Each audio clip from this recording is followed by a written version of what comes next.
Royalty அக்கௌண்டிங்கில் minimum payment, short working, recoup and loss அப்படிங்கிற ஒரு கான்செப்ட் இருக்குது. கொஞ்சம் டிஃபிகல்ட் அதுக்கு நான் ஒரு சிம்பிள் எக்ஸாம்பிள் எடுத்துக்கிறேன். நீங்கள் பைக் எடுத்து ஒரு ஷாப்பிங் மால் போகிறீங்க, பார்க்கிங்க்கு மினிமம் 3 hours 90 rupees அப்படிங்கிறாங்க. ஓகே, ஆனால் ஒரே ஒரு ஆஃபர் தராங்க. சப்போஸ் நீங்கள் 3 hours கம்மியாக இருந்தீங்கன்னா அடுத்த 3 நாளில் நீங்கள் என்றைக்காவது வந்தீங்கன்னா அதை அட்ஜஸ்ட் பண்ணிக்கலாம் அப்படிங்கிறாங்க. ஓகேயா, சரி, ஃபஸ்ட்டு டே 1 hour தான் இருக்கீங்க.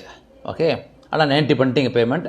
அப்போ 60 rupees short working it's called, அதாவது ஃப்யூச்சரில் கிளைம் பண்ணிக்கலாம். ஓகேயா, அடுத்த நாள் 2 hours தான் இருந்தீங்க, அப்போ 60க்கு பதிலாக 90 பண்ணிங்க பேமெண்ட், அப்போ 30 rupees ஷார்ட் ஒர்க்கிங்.